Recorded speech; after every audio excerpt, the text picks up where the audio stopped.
Welcome to the Infidel, podcast of the damned, the weekly companion show of the Infidel News.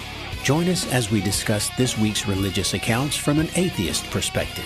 From Timbuktu to Toledo, from Kathmandu to Canada, from Bangalore to Bangladesh. We deplore, you deride. And here are your hosts, Dave and Nicole.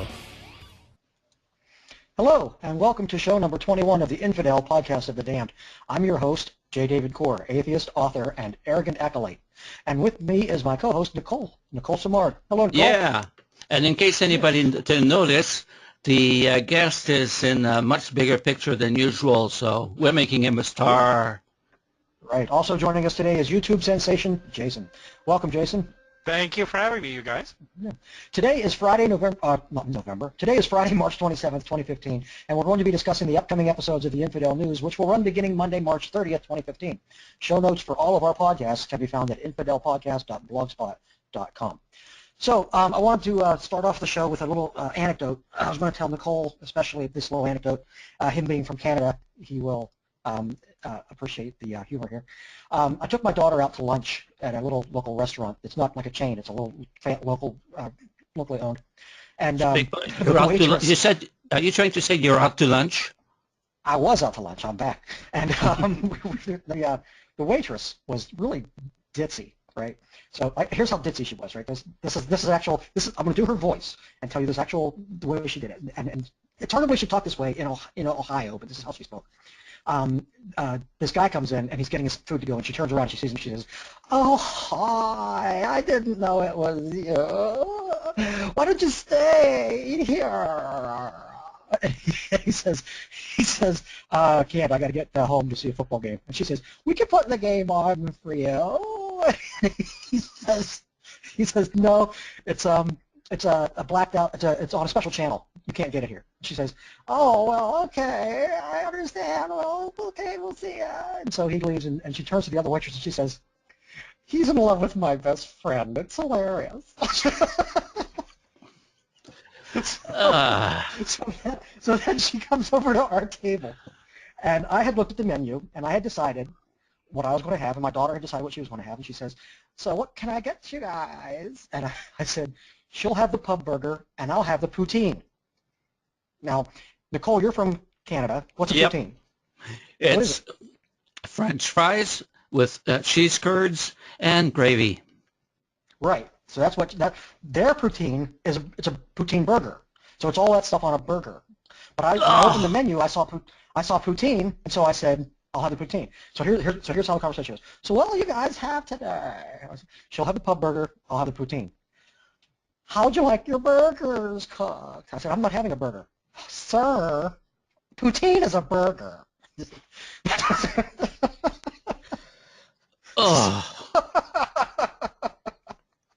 I'm sorry, but it is a burger. I'm only saying that to hurt you even more, Nicole. It's the most delicious burger ever. Everyone knows it's a burger. Oh yeah. Oh yeah. In America, everything eventually becomes everything's a burger. That's right. That's true. Everything becomes a burger. I got a story for you. You were talking about ditzy people. One time I was working at a company, and this woman, I was arguing with somebody about a point, something or other, and this girl goes, "Nika, you're so ornate." I said, "Ornate? Do I look like, I've got, all sorts of You're stuff, highly decorated. I've got things hanging from me everywhere." She goes, "You're such a tan. You argue with people all the time. You're ornate." He's Baroque. I said, "You mean?" I said, "You mean ornery, not ornate, ornery." Was English her first language? No. English was her first language. English is my second language, and I knew. Right. I knew what she was trying to say. So, yeah. Wow. And I had to go get a dictionary and show her what ornate and ornery were. But I'll bet you knew what a poutine was. Yeah, it's a hamburger. Yeah, that's what caused the breakup between Selena Gomez and Justin Bieber. she said, "What do you want?" What, Justin Bieber being Justin Bieber was the she cause said, of the breakup? she said, what would you like for a snack? And he said poutine, and she thought he called her a putana. So, Well, actually, when it comes to the president of Russia, his name is Putin. his name is Putin. But the worst part about it is, if I were to, that's if I pronounce his name the English way, then it sounds just like the French fries, Poutine. But if I pronounce his name the French way, it's putain, which is whore. That's my name. So, would he rather be called French fries or a whore? Why can't you be both? Mm-hmm. Yes, exactly. Okay, so anyway, moving on. Have you heard about this new movie, Do You Believe?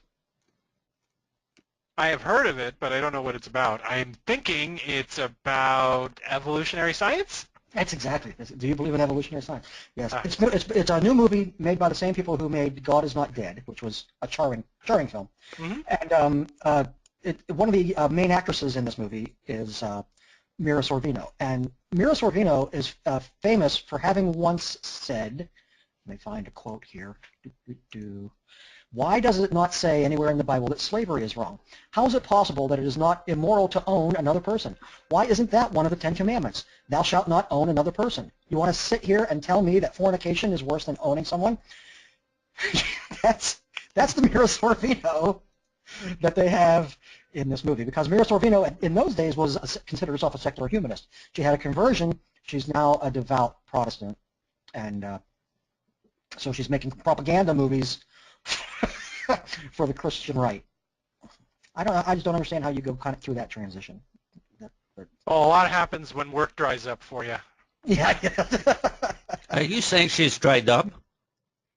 Yeah, I don't know personally if she's dried up, but she hasn't worked in a while. Yeah, I guess the script for Romeo and Michelle didn't pan out. But you were talking about the movie, God's Not Dead. Did you hear? I'm not sure if it's the producer or the director. It turns out he's got Lou Gehrig's disease. He announced it this week. And he's asking everybody to pray for a miracle and to donate money at the same time so that he can pay for all the doctors and the medical bills. Right, and when he gets cured of Lou Gehrig's disease, it'll be because of the prayers and not because of the doctors. Yes, exactly. Yeah, when he gets cured of Lou Gehrig's disease. Yeah. The disease with no cure. Right, I'm just saying, if that was to happen. But if it doesn't happen, it won't be God's fault. It'll be the doctors for not being able to. Mm-hmm. In the meantime, he's got to be looking at Stephen Hawking going, okay, wait a minute. Yeah.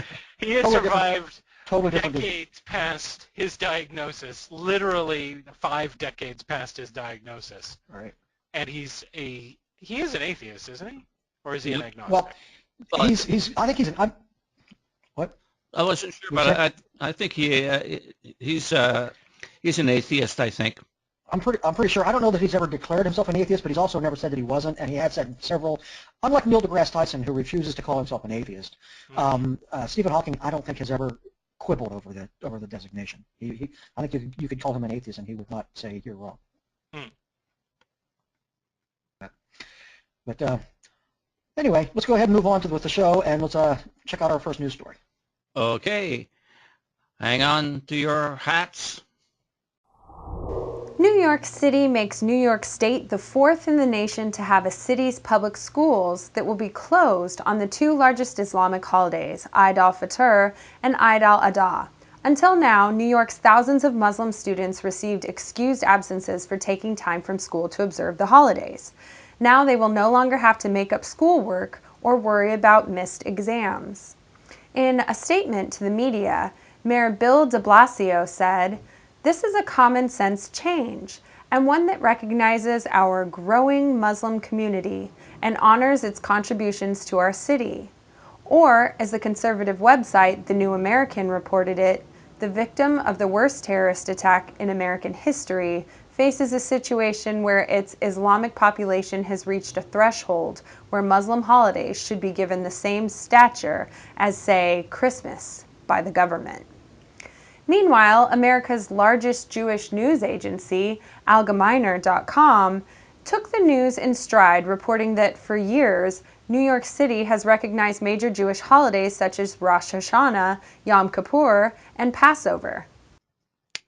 I don't know about you, but I find Jenny a lot easier on the eyes than Muddy. Well, I don't complain. Say what you will. I like Muddy's beard. Yeah. There's comfort in that deep, sonorous tone of his. Well, there is. Last winter he had some birds nesting in there. Yeah, but they moved on. They took their turn. If I was a bird, I would want to live in his beard. So anyway, the story there. I don't know if you were able to hear, but I quoted in the story. I quoted a right-wing news agency that was very upset with Mayor de Blasio for coddling the very people who were responsible for 9/11 and giving them school holidays. Wait, those school children were responsible for 9/11? According to the right-wing news, yeah, they're the very same people. Yeah. Oh, I thought you meant people, not the right-wing news. Okay, now I understand. Yeah. But so yeah, the thing about the school holidays that a lot of people just fail to recognize is that schools don't really give people holidays because of the religious reasoning. They give them the holiday because they know people are going to miss school. If you're not going to come, why be open? That's their thinking about it. And the population has gotten to the point where enough members of faculty and students are Muslim and just call off school that day that it makes sense for them just to be closed. Because it's actually a burden on the school system when that many people are absent and they have to make up tests and they have to make up notes. That's a burden on the whole school system. That's just like repeating what they did the day before. And everybody else who's not Muslim and didn't take the day off has to sit through it all over again. So why be open? Just close. Well, the thing is, in Canada, if they were, for example, for the Toronto School Board to add Islamic holidays, then what they do is they would add extra days at the end of the year or at the beginning of the year, one or the other, so that it remains the same. Well, that's what they do. That's sort of what they do in the United States too, except they do it in a more sneaky way. They have to have every state has its own rules, and there are rules about how many days you have to be open, how many days it's supposed to be open. So what they do is when they put out the calendar at the beginning of the year, it has that many days on it. They just it depends on where the holidays are. So if there were no holidays, school vacation, like let's say if they didn't go on break for Christmas, Good Friday, Columbus Day, Eid, Rosh Hashanah, if they didn't, that'd be 5 days sooner that you would get to go on summer vacation. But what they do is they just arrange the schedule so that they have as many days as they're supposed to have. And actually, in the snow belt, they add days to the calendar because they know they're going to lose days for snow. Well, summer vacation is archaic. It's a holdover from a time in which they would lose all of their students in the summertime for farm harvest. Right. Back in the day, summer would, as spring started to turn to summer, all the kids weren't showing up to school because they were helping out on the farms, including the teachers who also had farms that they had to take care of. So no one was showing up to school, so they just said summer vacation, and it's been held over even in rural areas in urban areas where they don't need it. Summer vacation is ridiculous in that respect. Right, and there's actually talk in a lot of places of doing away with summer vacation, and just having more breaks throughout the year. So there would be a spring break and a autumnal break and a. Well, there are countries where they don't have. There are countries where they don't have summer vacations. Yeah, Japan. Yeah, and they don't suffer from stress or overwork at all. No. Not at all. But. Yeah. Are you shocked, Jason, that the right-wing nuts are upset that Muslims? I would be more shocked if they weren't. I would be more shocked if they didn't have anything to say about it. Yeah, but taking personal umbrage over the fact that the kids get a school break is just ridiculous. no matter what the reason is, why be upset that they got a break? Who cares? Well, because it isn't the kind of break that they want them to have. Yeah. Well, the story they want to hear is, why aren't we converting all these Muslims to Christianity and then they can just go on Christmas break? Yeah, that's true. But you got the same thing from racists when they started introducing Martin Luther King. We're still talking about Republicans, right? Well, racists in general. Dixiecrats. Oh, come on, you guys. Oh, What? you're using stereotypes. I'm sorry, you're right. Not all Republicans feel that way, I'm sure. That's right. Oh, there's a I got in trouble But all today on people who Facebook. feel that way are Republicans. Yeah. No, you know what? I bet you there's probably a couple of Democrats who are probably feeling the same way. Yeah. But I got in trouble today on Facebook because of stereotyping that way. You know the song Girl Crush? Have you heard that song? Is it a country western song? It's a country western song, yeah. I can't remember the name of the band. Because I don't really listen to country, but I was reading the story about the songs. There's a song called Girl Crush that's getting pulled from country radio stations because people are calling them irate that they're playing this song, which they think is about lesbianism, which it's not about lesbianism. If you listen to the song, it's more like Jesse's Girl than I Kissed a Girl. It's about a girl who's jealous of her ex-boyfriend's new girlfriend, and so Girl Crush is said sarcastically. But they don't. But people are not hearing. They're not hearing the song that way. So anyway, I made a Facebook post noting the fact that in rock and roll, nobody got upset over the song "I Kissed a Girl," which was actually about kissing a girl. and I said, which just goes to show that country music fans are assholes. And the shit hit the fan. There's a good friend of mine named Willie Nelson who may take umbrage to that statement. No, his fans are assholes. Oh, wow. So am I? Because I love Willie Nelson. Oh. Yeah, so you know what you get? You know what you get if you play a country song backwards? What's that? What? You get your wife back, you get your dog back, you get your house back. Yeah. I would also like to remind you that one of the greatest albums ever released by Ray Charles was a country western album. Oh, yeah? The whole album? The whole album was? I don't know Yeah, one song. the whole album was. Yeah, he released a country western album. Okay. Well, everybody makes mistakes in their lives. Yeah. Oh, wow. Yeah. Actually, I don't have anything. But I issued a correction on my post, and I said, okay, I take that back. Not all country music fans are homophobes and assholes, but most homophobes and assholes are country music fans.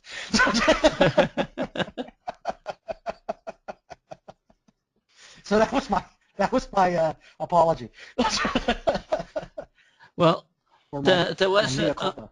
But this story that we just listened to reminded me of one of those fake stories that get repeated everywhere. And there was one that last winter that was on Facebook about this mayor in Montreal who decided to tell the Muslims off and tell them that they were not going to remove pork from the school cafeteria menus. And so, I scratched my head and thought, this is totally impossible. It's impossible because a mayor has no say in what happens in the school or in the school board. The trustees say what goes on in the school and in the school board, not the mayor. Mayor has nothing to do with that. So I did some research, tried to find the source of the story, or at least the source most frequently used on Facebook for that story. And it turns out it was this right-wing black conservative. But the thing is, he goes out and does speeches at, Republican conferences, etc. And he's got his own website with all his news. And I sent him an email explaining to him that this was not a true story, that it was impossible, and here's why, etc. After 3 months, he hadn't done anything. The story was still there. So I got in touch with him, and he said he had better things to do than to fix false stories on his website. Yeah. Mm-hmm. Yeah. Meanwhile, Is that surprising to you? No, but you can see why. I think there is quite a link between that and the story that we just talked about. Same kind of thing. Well, let's go ahead and do the second story. Okay, second story comes.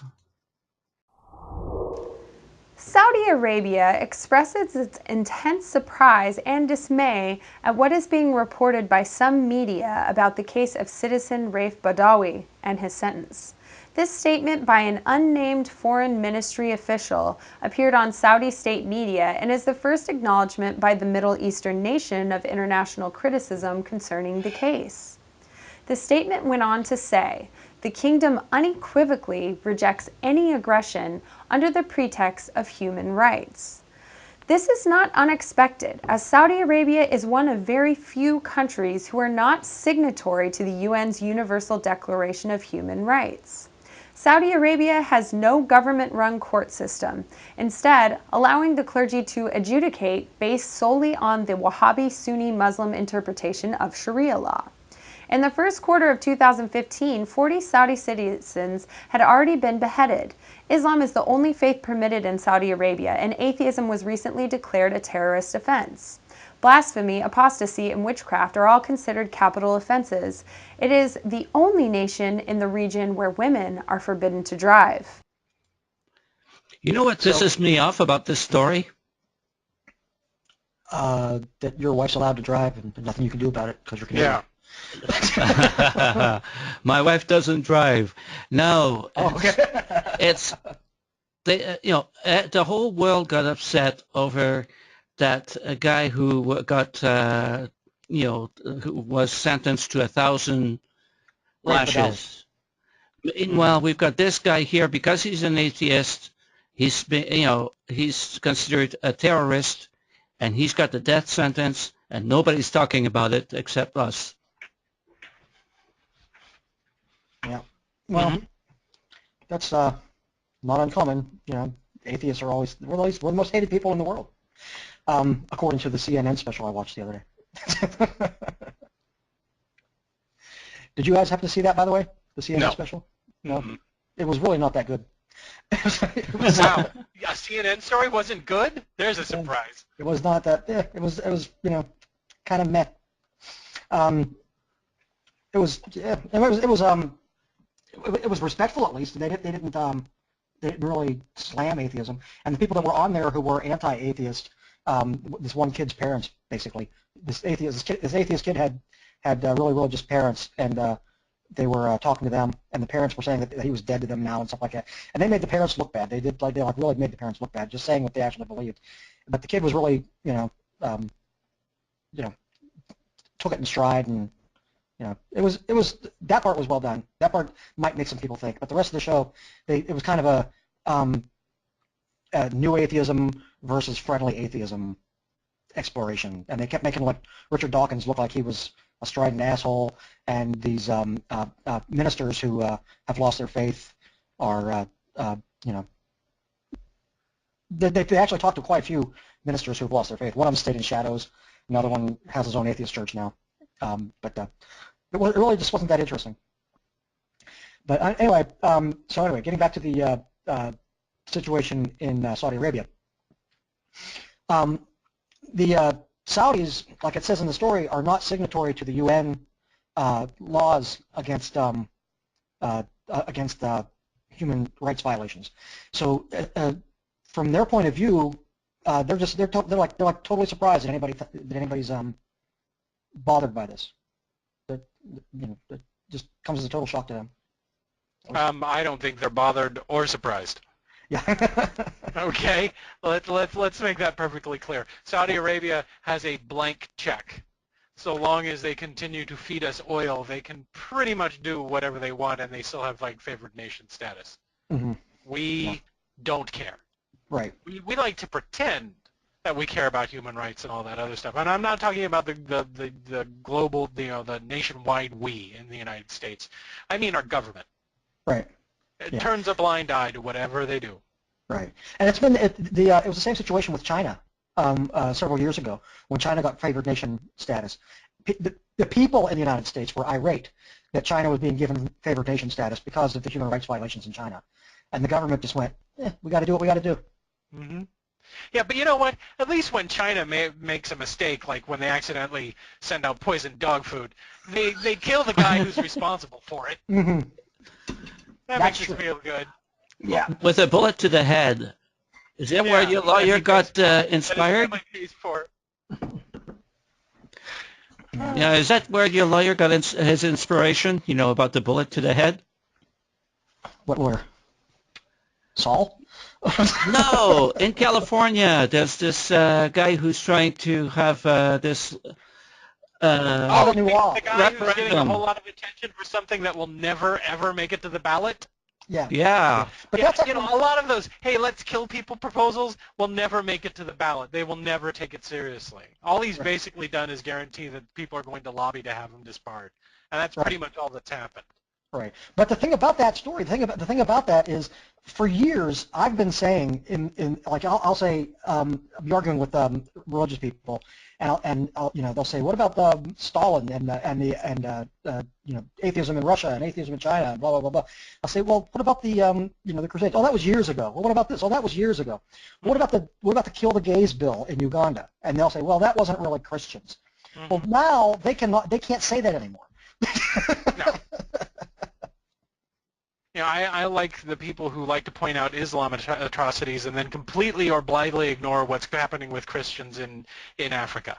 Mm-hmm. How they're just basically doing the same dang thing, but they don't seem to count it. That doesn't count somehow. And so they don't think about who inspired those Africans. Like some American ministers who went over there and convinced them that they should be doing something. Mm-hmm. Yeah, but I think there was already a movement in Africa.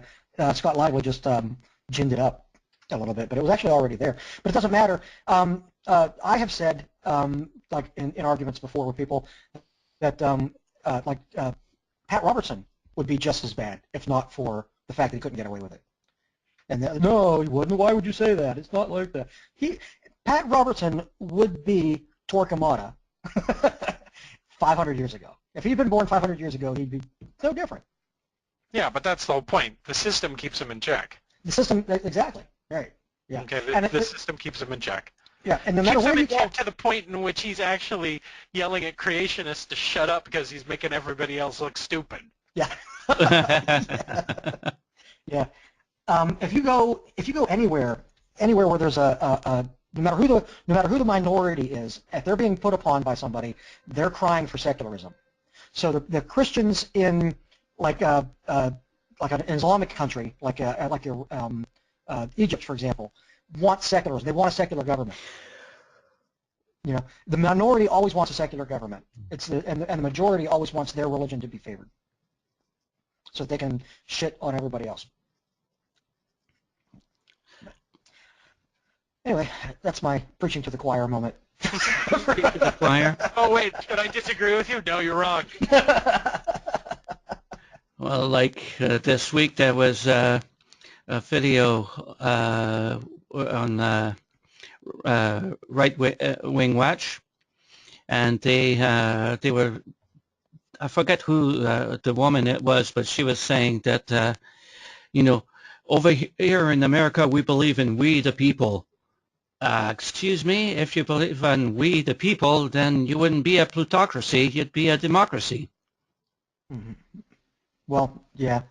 What are you saying? We're a plutocracy? That we're an oligarchy? That a small minority of rich people are overseeing a vast population of underfunded, undervalued people? Is that what you're saying? You lousy Canadian? How dare you with your reading of our country? You're taking That my makes words me out of evaluate. context. No, sir. I'm making your words in context. And I resemble that remark. No, what she likes is she likes catchphrases that makes everyone feel good about America. We've become a nation of catchphrases that we don't really mean, and that's the problem. Because they've convinced us that some of us actually believe in it. Yeah. Some of us believe in we the people and government for the people by the people. We believe in that. Unfortunately, the people in power don't seem to, and that's the big problem. Right, but the part of the problem is that the people who think that they believe in we the people vote for those people who don't really believe in it, and keep putting them in power. The Deep South is so voting. They vote against their own value. They vote against their own values. They vote against their own interests every election. And it gets worse and worse and worse for them because they think they're voting for freedom because they think someday they can be the rich guy. Yeah. Yeah. Remember, if you just work hard at it, you can be rich. Or buy the right scratch-off ticket. Yeah. Yes, Or buy the that's what I was about to say. Which, by the way, that is being replaced with if you just keep going on YouTube, you'll be famous one day. That's Which Well, I am famous. Shut up. Nicole, I don't want to break something. Don't on your own show. Don't break my heart. On our show, we're the least famous person right now. Oh. We're the most unpopular person on our own show at this very moment. Wow. This has turned into a Let's Beat Up Ourselves podcast. Yeah. That's terrible. That's okay. Let's go on to the third story. It's going to be so cheerful. Oh, goody. Is it about suicide? Because it can't get much worse. Oh, you'll see. It's even more exciting. In 2014, Pope Francis appointed Cardinal George Pell, former Archbishop of Sydney, to the new office of Prefect of the Secretariat for the Economy. His mission was to clean up the Vatican's finances after years of what some people believed was gross mismanagement. Now, however, information has leaked to an Italian newspaper concerning Pell's own financial misdealings, including the equivalent of $500,000 in expenses during the first 6 months of his investigations alone, with roughly $3,000 of that spent at an upscale tailor's shop in Rome. It has been reported that the Pope has chastised Pell regarding this spending, but that claim has been denied. It remains to be seen if the leaks and rumors surrounding Pell's investigation are true, or whether they are the work of those church leaders whose toes he is stepping on to clean things up. It is not that difficult to believe that an organization as large and wealthy as the Catholic Church has behaved bureaucratically in the past. It is likewise not hard to believe that such bureaucracy doesn't give up its ways easily. One example of excess provided was a $700,000 nativity scene constructed in St. Peter's Square in 2009. Archbishop Carlo Maria Vigano, who had complained about that particular instance, was subsequently transferred to the United States. So why is the Vatican complaining about an expensive nativity? Look at St. Peter's Basilica. The whole church is based on. I mean, that's paid for. That's been paid off centuries ago. Exactly. But the whole thing with the church, Francis is maybe trying, giving lip service and trying to change that at a minimum, or potentially maybe even actually trying to change it. But for centuries, that's what the church has been about. Inordinate spending, looking all gaudy and flashy, and raking in the cash. That's what they've been about. So these changes are going to be hard because it's an entrenched mindset in the church. People join the church because they would rather, live in a mansion supported by poor people than marry a woman. I'm going to break with you for a little bit. I don't think every person that decides to become a Catholic priest and I've met several Catholic priests. The majority of Catholic priests don't think that they're going to become a cardinal and live on a yacht and do whatever it is. No, the ones Many that, of them are quite content being that's a, tr- that's a that's local true. priest. But what I'm saying is the ones who are in any kind of authority got there because that's where they wanted to be. Yes. If you're a bishop, it's not because you're trying to do God's work, really. You don't want the promotions because you want to do God's work. You want the promotions because you want a better lifestyle. Got quiet. Let's put it this way. Most, Well, I'm thinking about that statement because you just said all bishops.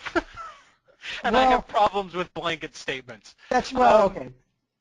And all country music fans are assholes too. Is it an incentive? Certainly. Here's the problem with the Catholic Church. The Catholic Church is the model that every single other Christian religion wants. That's what they want. They want the big city, the big ornate city with displays of opulence and no questions asked, and a private bank, and their own archives, And a private basically jet. the ability, private jets, and making up whatever rules they want, and all this other stuff. Now, the difference with Pope Francis is that I don't think it's all lip service, because that one of the very first things he did was he clamped down on the spending of some of the most outrageous stuff that was being on these kind of basically private mansions by some of the upper bishops. Yeah. So that was like first thing he did. The other thing is that he does not dress ornate. He in fact refuses to. He does not live in the papal palace, Right. which was basically built for the Pope. So they may have a problem with the idea that he believes in certain tenets of the church that the rest of the church does not care to follow. Right. Well, it's not even that the rest of the church. Again, it's most of the people in power. Yeah, but they put him there. They had to vote, and they put him there. They did. And what I'm really curious about is that he has never made it a secret before he became Pope that this was the type of person he was. Right. But I wasn't there for the vote, obviously. But I was. Boy, it was fun. Drinking, whores, it was awesome. I believe that part. But if you ask me, I would suspect that the reason, for one thing, Benedict stepped down because the shit that was going down over the... Benedict stepped down because they didn't want to have the Pope get tried in world court. Right. That's the only reason. Right. So I think they picked Francis because they thought that they could put a happy face on the church and they would be able to keep him in line. Yeah, well, they got half of that. Right. well, they're trying. I think that, number one, I look at the priests, from two levels. Those that belong to a religious order and those who just, follow what their bishop tells them, the regular priests. Those who are members of a religious order, they made a vow of poverty. And those people truly do not own anything. That's not true of all of them. If they belong to a religious order, they do not own anything. Franciscans believe in the poverty of Christ. Right. So they do not believe that he owned possessions, wanted possessions, and they should live by his example. Right. But the Jesuits, the Jesuit priests individually don't own anything, but the Jesuits own a shit ton of stuff. Yes, the Jesuit order, but each Jesuit and if you're a member of the Jesuit order, you get the benefits of that. Mm-hmm. They get an education because they're the best educated priests around. Right. But I have to look at right now. Out of all of the major religions currently, Christian religions at any rate, the Catholic Church is probably going to be the one that's still around 300 years from now. Oh yeah. And the only way that it's going to make sure that it's still around 300 years from now is that it's not going to be like the one that we know now. That's true too. It's probably going to be radically different. We're talking about a major religion that believes in evolution, that believes in the Big Bang, that believes in, old Earth, that believes in the age of the Earth or the age of the universe, supports science, has their own, pays for their priests to go to college to learn physics and science and all of that stuff. Right. Yeah. They've made great strides from back in the old Galileo days. Right. For what they didn't believe any The Mormons, a lot of that can be said about the Mormons too. They're smaller, but a lot of that can be said about them. Well, And they're not about following is a lot science. more. They're not into science. They're into business. They're not into science. Yeah, yeah, The, okay, the yeah, Catholic that's true. Church has And its you have to own. remember, the Mormons have this weird thing in which they're like, we don't believe in drinking, gambling, smoking, or doing any of these things, but we're perfectly fine with selling that stuff to people who don't believe. Right, yeah. Right, and that's smart of them, and it's going to keep them around a lot longer than... But did you know? The Lutheran Church, the Anglicans are dying out, the Lutherans are dying out as churches. They still exist, and there's still just as many people in them, but their infrastructure is crumbling. But did you know And that's that not true of Mormonism, and it's not true of Catholicism. Yeah, but did you know that the Catholic Church has its own space observatory? They have a priest in charge of it. They do their own scientific research. But they only, like this whole thing about them being believing in the Big Bang and believing in evolution, that's really not true. That's true in the sense that most Catholics do, and most of the individuals that are educated in the church do, but the church doesn't teach that. And the Pope, when the Pope made those statements, there was actually blowback within the church, and the bishops corrected it. Which the bishops can do. The bishops can correct the Pope, and they have. They've corrected this Pope several times, probably more than any other Pope. He's been corrected by the bishops.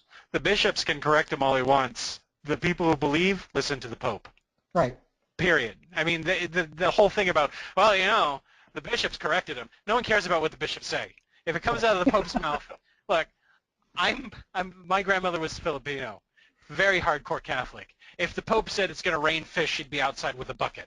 That's how fervently she believed in the word of the Pope. And the Pope came out and said, we believe in evolution and the age of the Earth and the Big Bang Theory and all of these other accepted scientific stuff. We're no longer going to be caught behind, we're no longer going to be the group that is going to be coming down on scientific discovery. Right. Because we have a really tragic history with being wrong a lot. Mm-hmm. And they've decided, rather than be wrong all the time and have history reflect back looking at us as a bunch of persecutory a-holes, right. We'd rather, so the bishop's coming down and saying, no, that's not what the Pope meant. No, he's wrong. That's not what your charter says. Pope's always right. That's what the charter says. Well, the charter doesn't say that. That's what the people think it says, but it doesn't. He's only infallible on matters of faith, as far as the church is concerned. But right. But again, the whole thing with the Pope being, like saying evolution and that was only in the last 5-10 years that's happened. No. It was they first said that the evolution was true back in the 50s. Yeah, in 62. No, 53. No, 53. Yep. Oh, it was Vatican II. No, Vatican II is 63, and it was before that. There was a Pope in the early 50s who said it. But Benedict is the one who recently made hay by saying the Big Bang is true. He said that like 10 years ago. And then, no, that said evolution is true. And then because the Big Bang, the church has been along with the Big Bangs since the 30s. Right, okay. But Francis just recently said that the Big Bang was true, and it made news because people don't know that the church believes that. Mm-hmm. So if nobody knows that the church believes it, what difference does it make that they said it in the 30s? Well, if you've been educated in the church, you do know. Right, but the point I'm trying to get at is they're still way behind on AIDS. Yep. Oh, they're going to be way behind on everything. Here's the deal.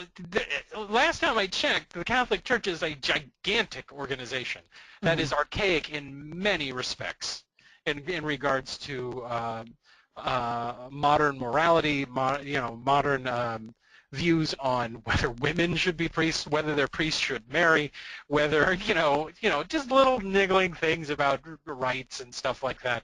They're way behind, contraception, all of that stuff. I'm not saying they're a perfect organization by any stretch of the imagination, right. But they're showing that they are capable of change. Oh, yeah. And that is the one thing that, thank goodness that the largest organization is the one that shows that it is capable of change, because in the future it could mean 100 years from now priests can marry, and there can be and there can be openly gay priests and all that other stuff. Yeah, but and I'll make my point again. Mormonism is also capable of change because black people are no longer devils. It depends on who you ask. Well, yeah, but the church doesn't say it anymore. Well, I mean, that's been the case for all religious beliefs. If you are unable to change or modify your beliefs to fit the society that you're living in, if society toddles on without you, your religion disappears. I don't know. The Amish are still here. There's not a whole lot, but that means that still has its roots in Christianity, and the Amish are still here, but there's a lot. Remember, 20 years ago, we used to think of the Amish as this quaint, backwards community. Now we know them as drug-dealing hypocrites. So there's a little bit, we know a little bit more about their society. We no longer have this idealized portrait of what Amish society is like. But here's a good point. There's not a whole lot of people who believe in Asgard anymore, or Valhalla. Well, but that's because the Catholics crushed him. No, people allow things to die when it no longer fits their social need. Yeah, when it no longer feeds them socially. I mean, Catholicism wouldn't have become popular if it wasn't feeding a need within the early church. If it wasn't finding converts, they did not have the power of the cudgel to make people believe in the early days of the church. Yeah. To the point in which Constantine would convert. Right, but I'm gonna take issue with that. They didn't need it until then because they were a small church up until then, and they were organically growing, but not because their church had more value or more merit than the paganism. And once it became the state church, it became a cudgel, and that's when it began to grow. Oh, when we enter into the Dark Ages, yeah, it definitely became a cudgel. But when it was growing, there was something there to lure people to it.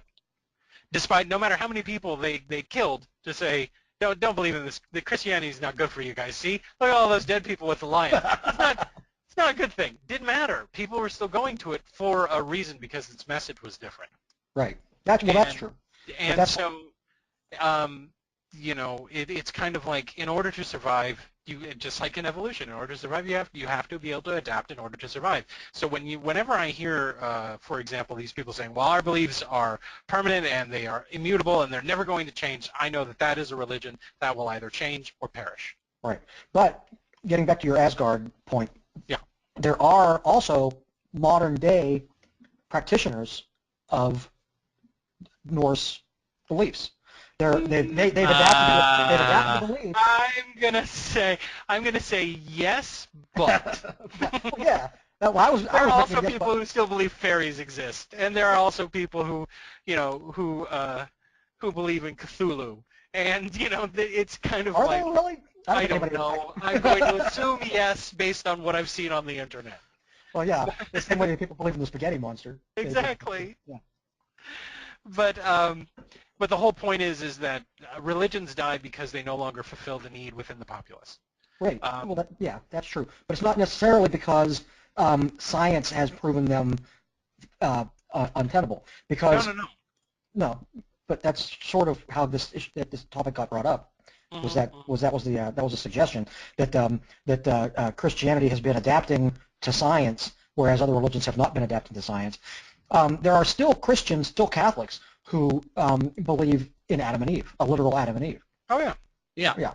I'm not saying I never make a blanket statement about any group. The literal Adam and Eve is not Catholic doctrine anymore.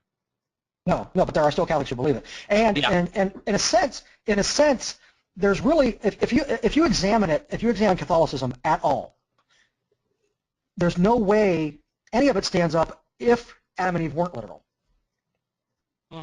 Because Jesus, for Jesus' purpose, his whole purpose as the literal Son of God, the demigod that he was to absolve man of original sin. And original sin is an idea that goes back to Adam and Eve. And the church defines original sin differently than they used to. But the change of the definition doesn't change the fact that it still comes from Adam and Eve. Oh yeah. Let me clue you in as a fiction writer. When you're dealing with made-up bullshit, you can come up with any made-up bullshit to get around the made-up bullshit that you paid for. It's called, in the comic book industry, it's called retconning, where you just don't agree with the past history of what happened to a comic book character. Let's say you wanted someone to come back from the dead. You'd come up with a story that would completely and totally justify the return of a character or whatever. To pretend like the church or any church wouldn't do that, we wouldn't have more than 40,000 Christian denominations at this point. As an ex-journalist, I resent what you just said about... I'm not talking about journalism. I'm talking about fiction. Yeah, and actually, I write mysteries, and all mysteries go back to Sherlock Holmes, and Sherlock Holmes was the original retcon. Yeah, he was. He retconned him. Conan Doyle hated Sherlock Holmes so much that he killed him, and then people said even his mother wouldn't talk to him until he brought Sherlock Holmes back. So he had to retcon his death so that he could come back. I believe in creative writing. You and Fox News. Okay, so anyway. Never underestimate religion's power to change the narrative so that they can justify shit. That's true. All right. That's valid. Okay, let's do Christian glitches. Christian glitches. Okay, this time I'm not lying. You'll get some fun, some laughs out of it. Once again, Berkman, amongst all these other authors, has demonstrated his lack of this understanding of science. You keep using that word. I do not think it means what you think it means.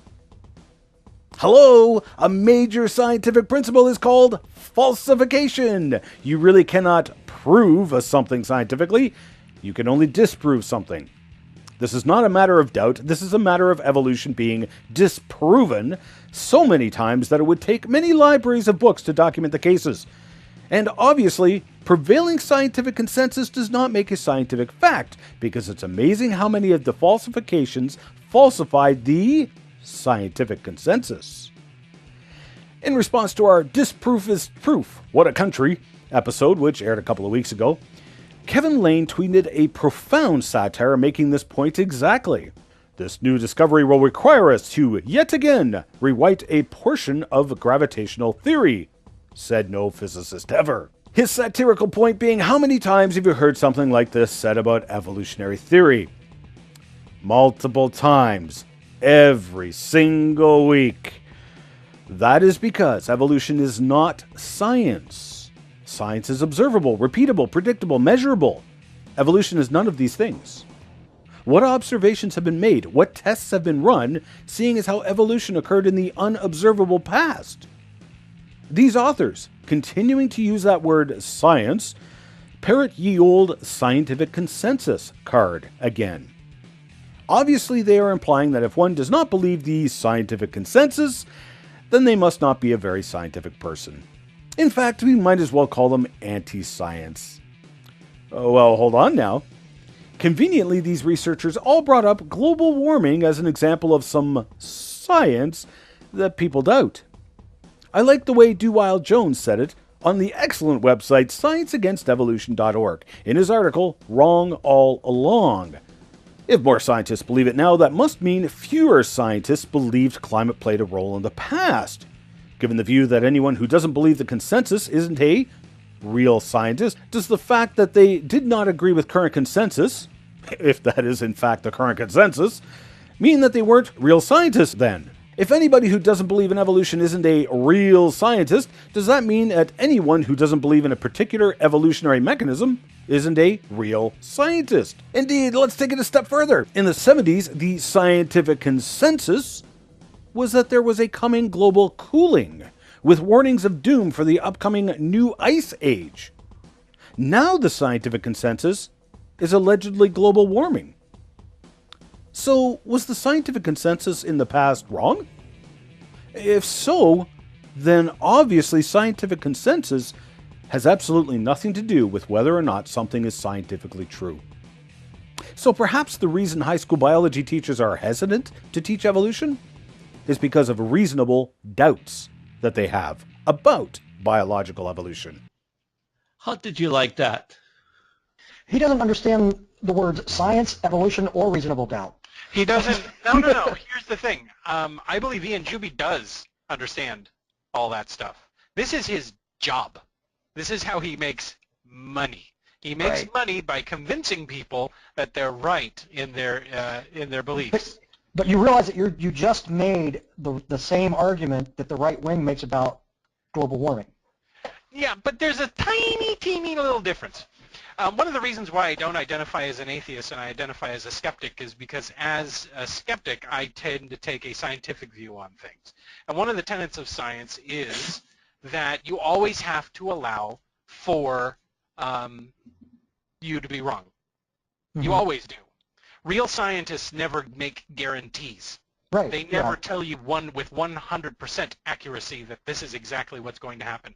They say that their findings show that possibly, and then they give you a percentage of what the possibility is. They can say to something to the 99% accuracy to something, but they will never commit to a 100% absolute guarantee on anything that includes evolution. So if I'm going to take a scientific view, I always have to say, I believe, based on the evidence, that I'm 99.9999999% sure that a God, not the Christian God, a God does not exist. But I cannot rule it out completely because I'm not in possession of every single fact in the universe, nor will I ever. Right. And but the see, problem that's what that he has is that that's what he wants. He wants 100.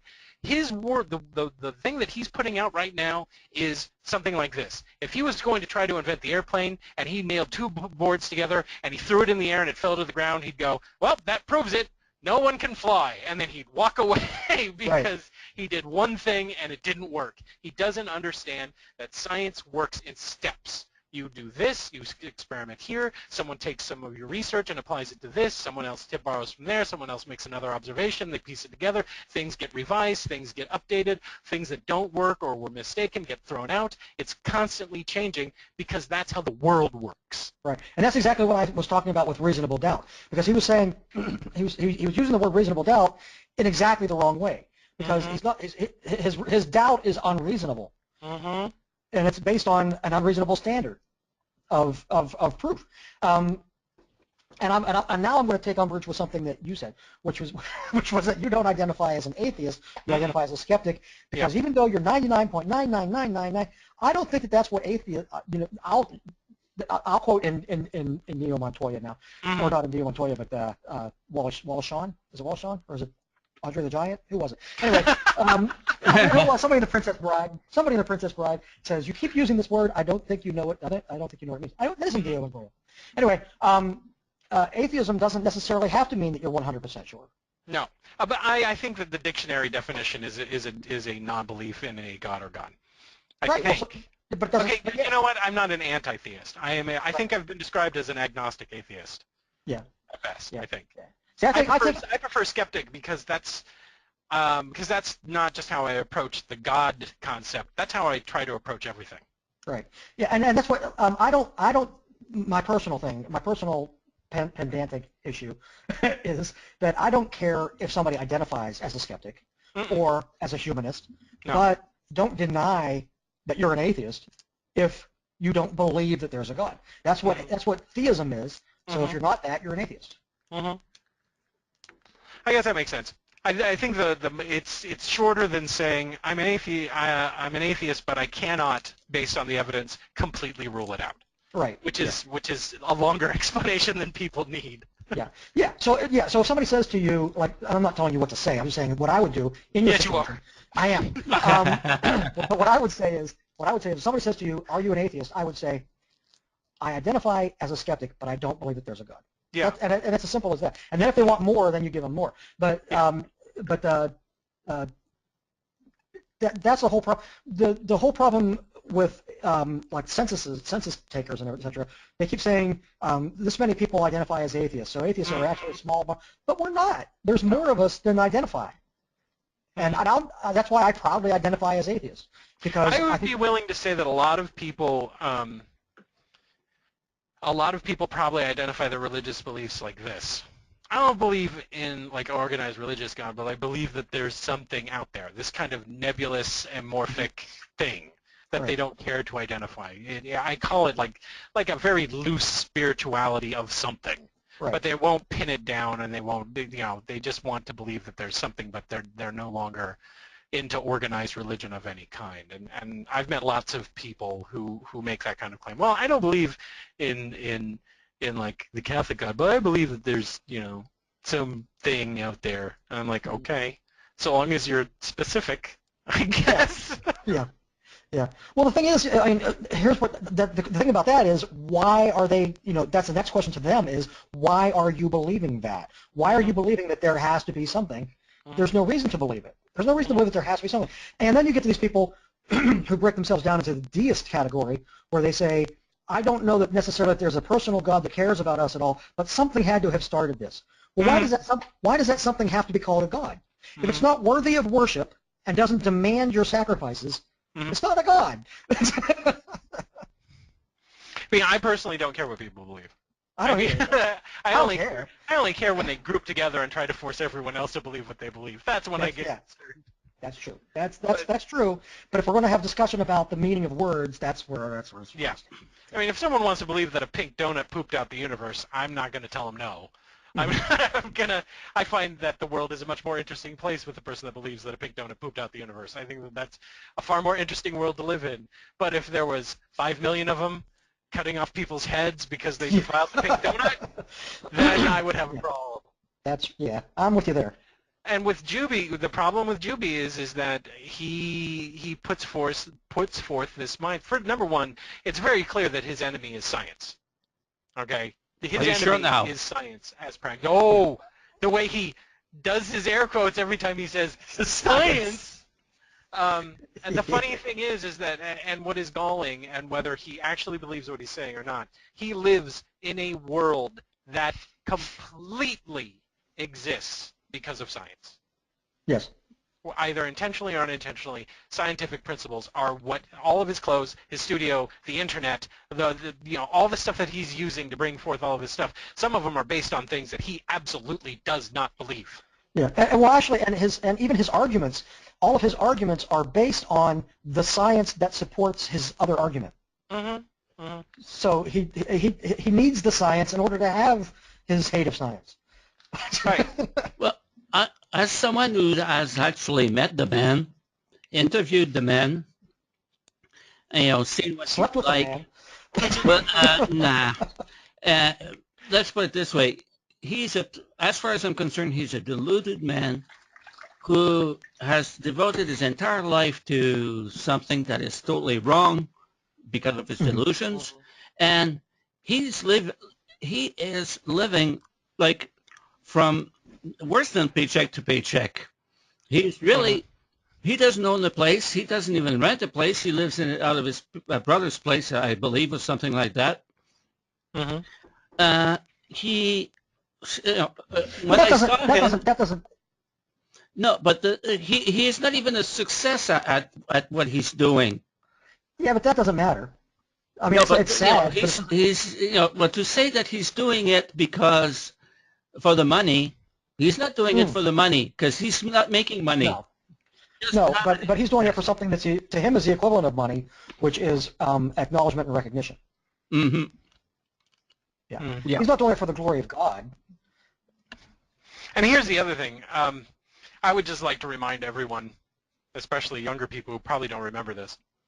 In the 70s and 80s, dinosaurs weren't real. They were tests. I think they were either placed there by Satan or they were placed there by God to test our faith. Right. They weren't actually the things that crazy paleontologists said they were.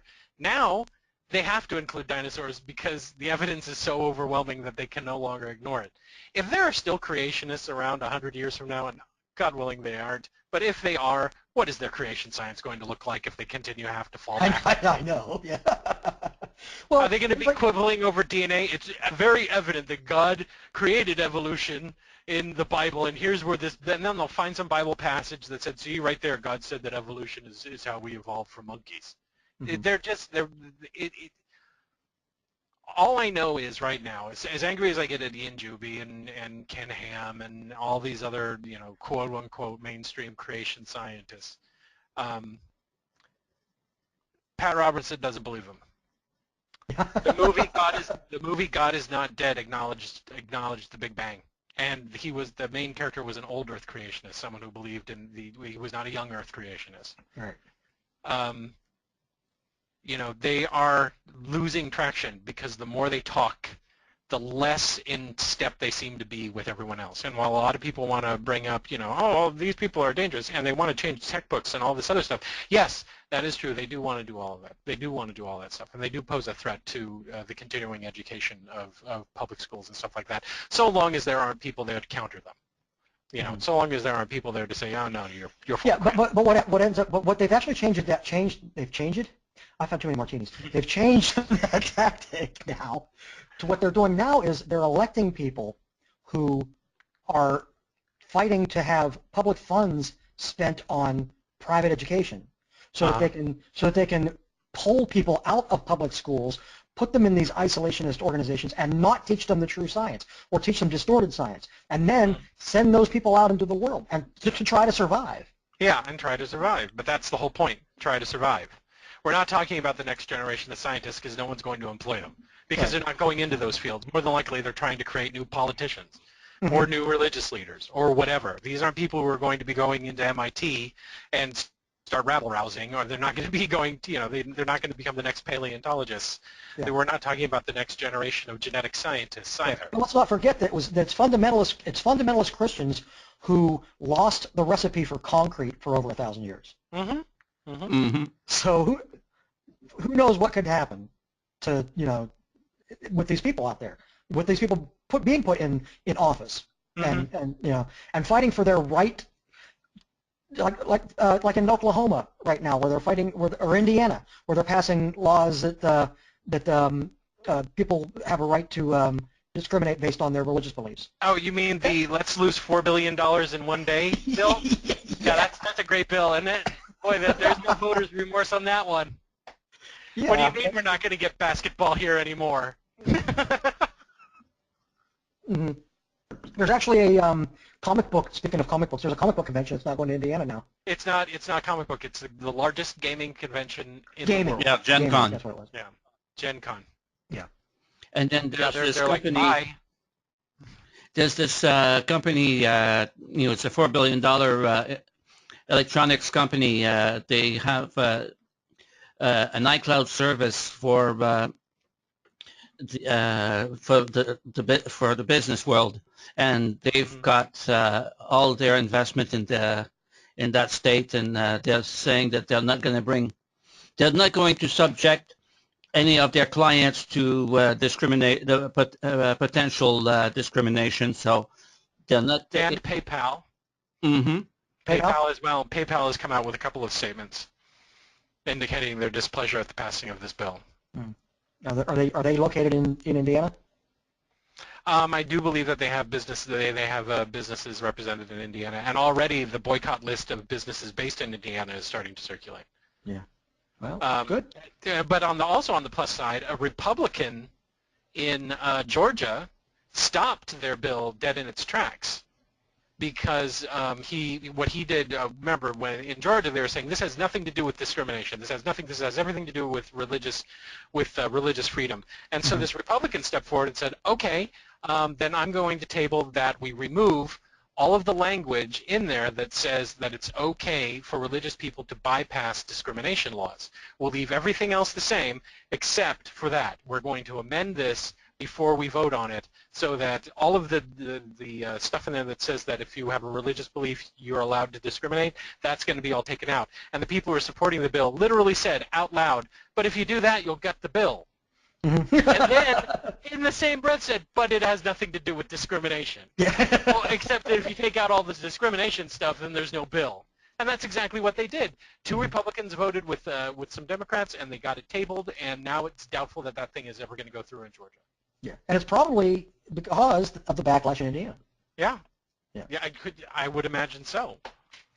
Yeah. Yep. So, anyway. So tell us. To sum up, fuck Ian Joby. Yeah. Exactly. So tell us about. I got him to say that there are things God cannot do. I got him to say that. Wow. That must have kept him up at night. Yeah, he can't make a rock so heavy he can't lift it. No, it had to do with geocentrism and heliocentrism.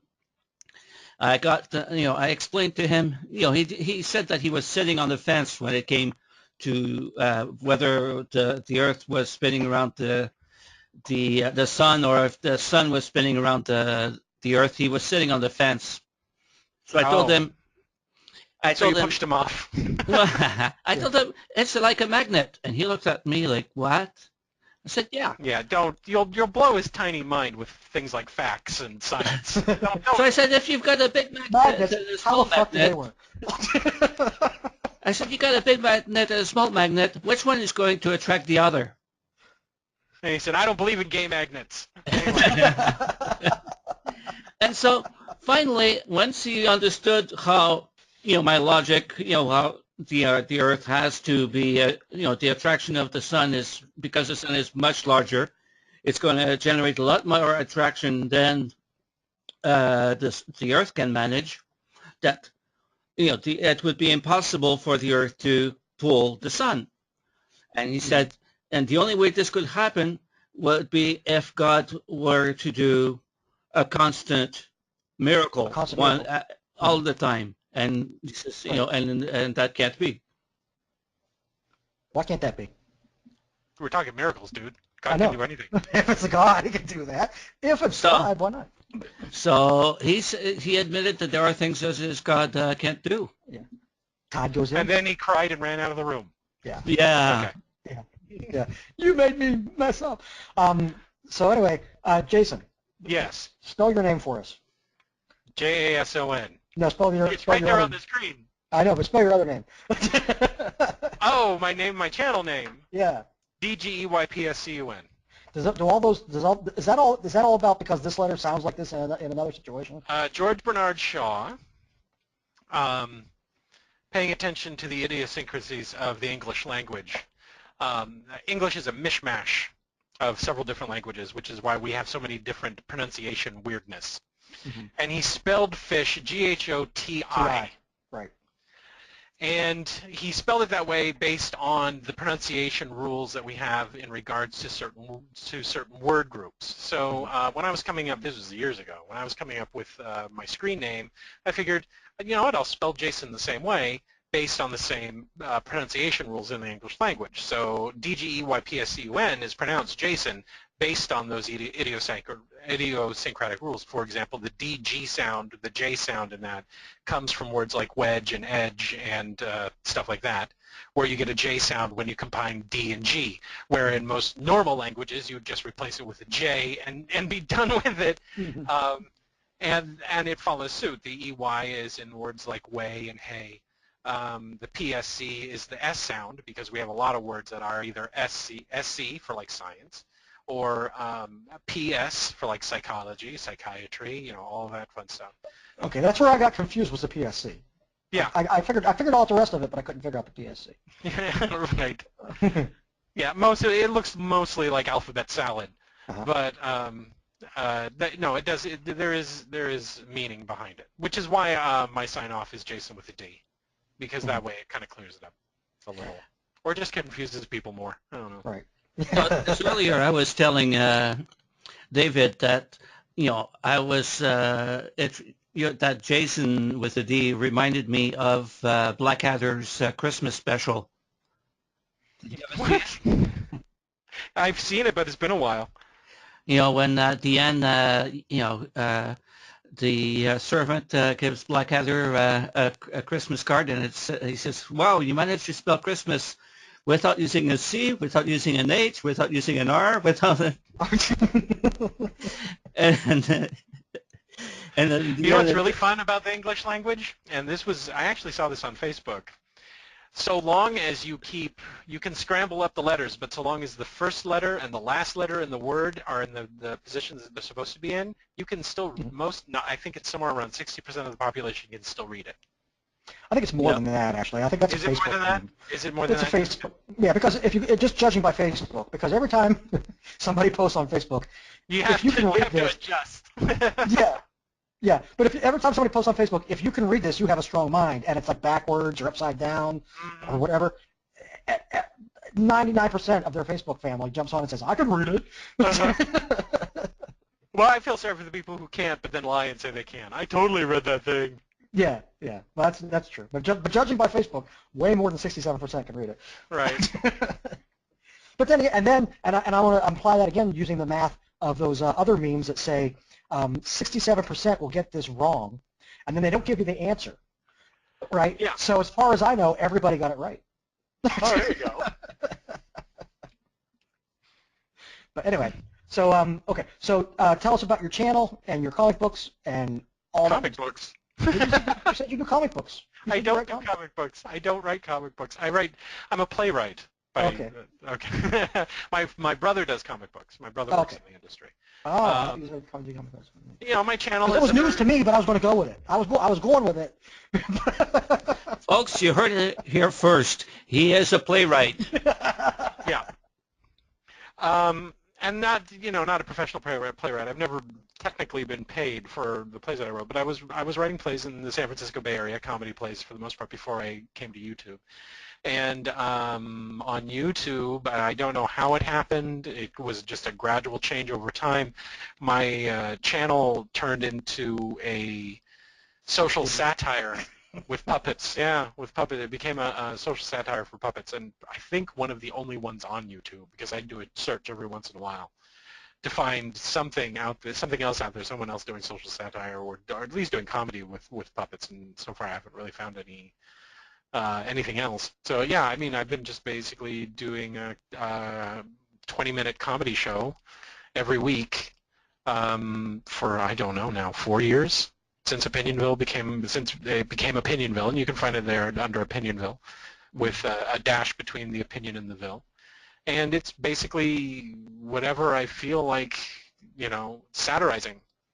It originally was mostly atheist Christian themes, but now it's whatever strikes my fancy, whether it's Facebook or, the way the media tends to cover certain stories, whatever is getting my goat or I think is funny or whatever I encounter. And so I'll write a sketch for it. And I just do it purely for fun because I sure as hell ain't doing it for money. Yeah. Well, that's what I was going to say, that because every 10 years or so, satirical puppets become a thing. Not for very long. I just got to wait for it to Right, come back around. It's about due, because during the Reagan administration there was one. Remember that? There was a TV show. Spitting Image. And then the dinosaurs was about 10 years after that. But dinosaurs was just The Simpsons with dinosaur puppets. But still, it was puppet satire. It was puppet satire. And then there was a Muppet Show in there also. So it's due. So you need to go to networks. Don't wait for them to come to you. You go directly to the networks and say, look what I can do. Yeah, exactly. Why not? Why not? I would. Go on, Vessel. Do you want me to write a letter? Do you want me to start a petition? I don't want to be on the networks. Half of the stuff I do is commentary about No. Nobody wants to be on the networks. Nobody wants to be on the networks now. Netflix. Oh, there you go. Yeah, I could do anything I want. I could have nudity on it. I'm telling you, Netflix or HBO. Nude puppeteering. That's the wave of the future. That's right. That's right. Hey, if you want to do it nude, whatever. I don't care. I can't see it anyway. I'll look at it as puppets. Okay, well, if there's anyone out there that wants to sink a couple $1 million in for the pilot and is watching the Infidel, don't give your money to them. Yeah, give it to me. Yeah, but no, we can start a petition. Why not? No, here's the thing. A lot of people want to make the assumption that I want to become this gigantic, huge, go on TV, do all this other stuff. I'm perfectly happy doing the show that I'm doing.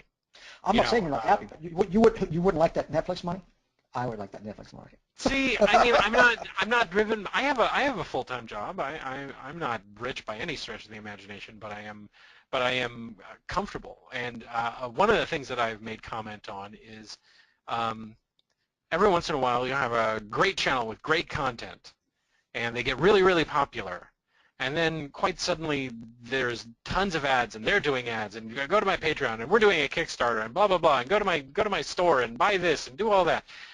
And I'm kind of like, my audience, I have a store and I have a Patreon, but my audience doesn't need to be constantly bashed over the head to tell them that there is one. You know, it's kind of like if they feel like, I think I have a Patreon, but it's only like $1, and I don't mention it hardly ever. Well, on that note, I have to say this broadcast brought to you by Jason's Patreon. And folks, No, I mean the whole thing is it's the same reasoning when I was doing independent theater in San Francisco. I was not doing it under the idea that I was going to become rich or famous. I was doing it because I love doing it, and I do the show because I love doing the show. Right. That's why I do what I do too, because I like to do it. But I still wouldn't mind people buying a few more books. Why? Seriously, why not? But okay, so if you want to subscribe to Jason's channel, it's Jason spelled wrong. Yeah. And I'd also like to plug my podcast, if that's... Go ahead. Do it. I have a podcast channel on SoundCloud. If you go to SoundCloud and you look up the Lemmy Listen, that's LEMMELISTEN, and there's a dash in between, you'll find the podcasts that I am currently producing. Right now, the majority of them are a podcast that I produce with fellow YouTube atheist Atticus Blake. They run anywhere between a half hour to 45 minutes, in which Atticus tries to tell a story in a half an hour, and I have a half an hour to prevent him from finishing within the time frame. It's kind of a loose competition between the two of us. We're up to 30 episodes in regards to that podcast. It's becoming very, very popular, very successful. I'm very happy with it. So if you want to check that out, you can find links on any number of the videos that I have up, because I have the links on the videos there, or you can go to SoundCloud, or you can find us in iTunes. Or you'll be able to find them on our show notes, because I'm going to put thank you. Thank you very much. Oh, yeah, that's what we have you on for, so we can do that kind of thing for each other. But you do another show. You do a show every Friday night or Saturday night? I do a show on Friday, the Friday Night Funhouse. That's part of the Jason channel, where I just hang out with friends and we talk for an hour. And I also do a show on Saturday. I also do a show on Saturdays with a Very Public Spanking, where we spend 4 hours basically riffing on videos that are within a given topic. For example, UFOs, alien abductions, crystal healing, basically woo and stuff like that. And that's me, usually Atticus Blake, Scarce Coherence, and Monkey Tail. It's Monkey Tail 2002's channel. And we do that for 4 hours every Saturday. And I have to plug the other podcast that I do with Steve Shives, which is the Late Seating Movie Reviews, where we take movies that have been out for an ungodly amount of time and re-examine them. And our last one is a podcast that's on my podcast channel, and we did My Dinner with Andre. And does your family still know what you look like? Yes, I know, do. Serious. And I have 2 more podcasts that I'm currently in pre-production for. So wow. Yeah. I don't know. YouTube might lose me to podcasting, because it is a lot of fun. Podcasting is awesome. In addition to this show, I have another podcast that I do where I read independent authors who write thrillers, mysteries, horror, and paranormal stuff. And it's been growing. I've been doing it for 11 weeks now. And every week that I put out a new story, I get more and more listeners on it. And I started out where I was getting like 30 listeners a week to the first couple of shows, and now I'm getting like 600 listeners a week. Yeah, and a week. Yeah, I broke 200 listeners in one day yesterday. Mm-hmm. The great thing about podcasts is the major difference between podcasting and YouTube is that you can download your podcast. People can download your podcast and listen to it whenever. Right. They listen to it. A lot of people, we get comments back saying, "Where I nearly crashed the car listening to you guys. You're so funny," because they listen to it when they're commuting, or they listen to it when they're on the train, or we're doing a workout, or cleaning the house, or doing whatever. Whereas with YouTube videos, you're kind of watching the video. There's more of a constraint on when and how you can enjoy it. Well, right. YouTube has put constraints on when people can watch the videos too.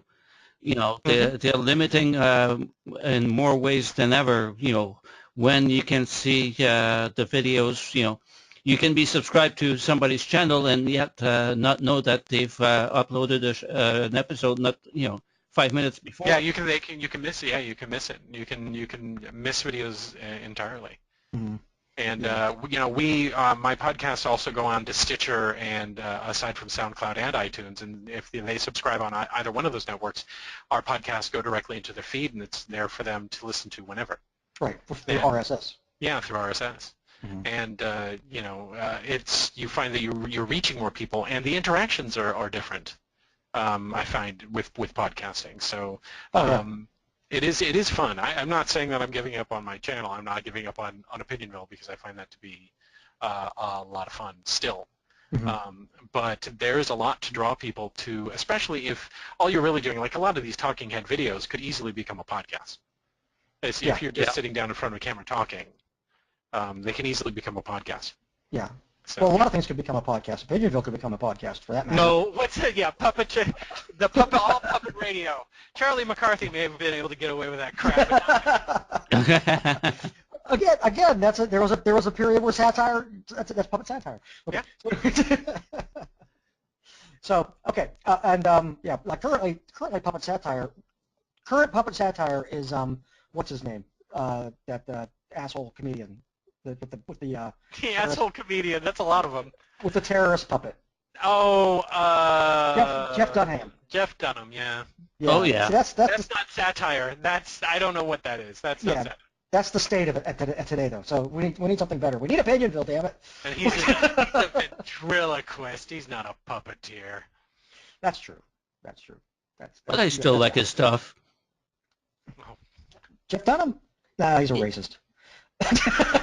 Let's put it this way: if Jason can enjoy country music, I can enjoy Jeff Dunham. It's a free country. Oh wait, he's Canadian. Yeah. Yeah, it's not a free country. God no, it's a democracy. Yeah, I'm an Irish American. Fuck the Queen. Anyway.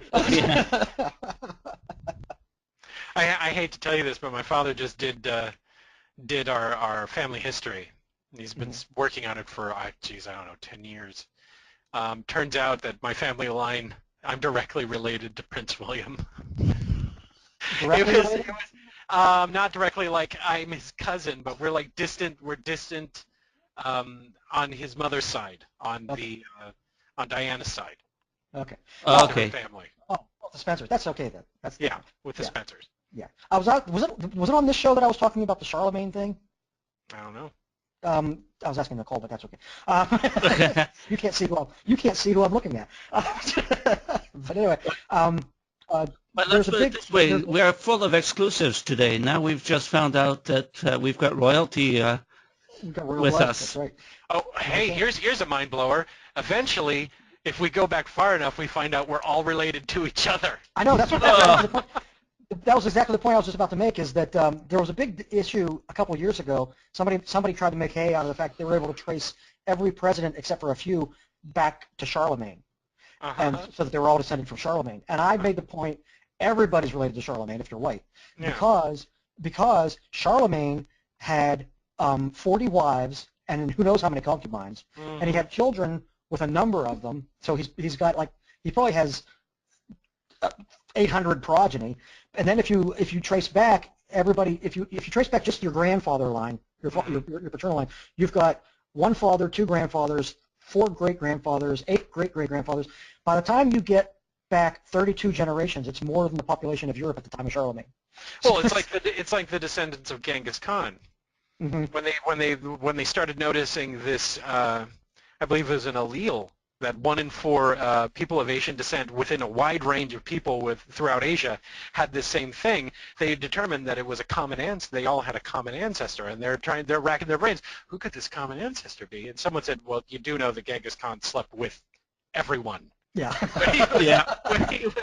When he was going through, he was literally sleeping with everybody around him. So that maybe he's like the prime candidate for the person that caused this genetic anomaly to pop up. Right. And in Europe, it was a common thing to actually keep track of genetic lines, which wasn't so much in other countries or in other continents. But in Europe, so they're actually able to trace it back to Charlemagne, like it's a big deal, but it's not. And they're inbred.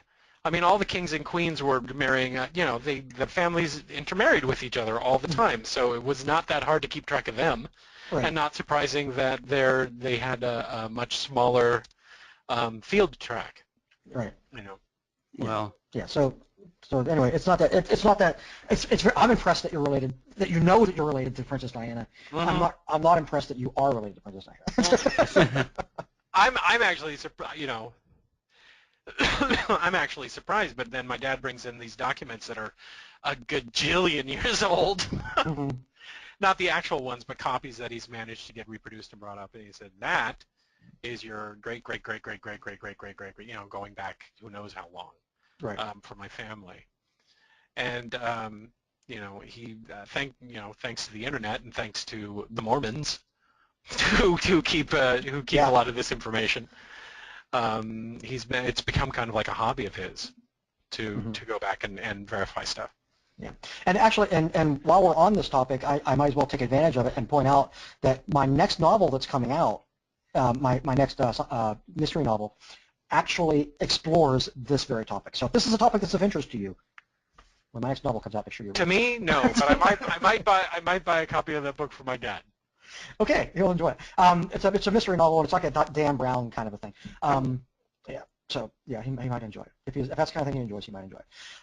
So anyway, let's go ahead and wrap up the show because we don't want to keep everybody online forever. yeah, I'm yawning here. Yeah. It's all Jason's fault. It is. Yeah, I can talk forever. He's just too interesting. And we've enjoyed having you on, and maybe sometime Thank you. You'll deign to be on again. Yeah. So okay, so I'm going to close out the show if that's okay with everybody. Oh, No, yeah. Let's keep going. Okay. Let's do a marathon. 24 hours. Let's do it. Let's do the Infidel marathon. We're going to And do then this Nicole whole can- weekend. Nicole can edit out all the boring shit. We'll call it the Let's Kill Nicole cast. Thank you. Well, anyway, I'm closing out. That's all for today. Please make sure you subscribe to the Atheism TV channel. There you can watch the Infidel News for the Damned, where a talented team of writers and anchors present these and other stories not normally covered in the media. In the coming week, the Infidel will rerun today's news stories and many more fascinating ones. You'll find Atheism TV at youtube.com/Atheism TV. The Infidel Podcast of the Damned is a Nicole SD production. Nicole and I would like to recognize and say thank you to Truth Surge, who did the voiceover used in our intro and gave us permission to use music from his song Lied To as our opening theme. We'd like to thank, which was so long ago nobody remembers it. We'd also like to thank Jason for participating in today's podcast. Thank you very much, Jason. You're welcome. Thank you for having me. Nicole's channel is NicoleSD and can be found at youtube.com/NICOLSD. I'm Gamut Man on YouTube, at Gamut Man on Twitter, and my blog and information on my books, including my nonfiction title, Believe It You Know an Atheist, as well as my mystery novels featuring the atheist detective Lupa Schwartz, can be accessed at tinyurl.com/LupaLanding. While there, you can sign up to receive my newsletter. Signing up also entitles you to choose one free ebook from my collection of 99-cent novellas. Thank you for watching, and we'll see you next week. Good night, everybody. Good night. Good night.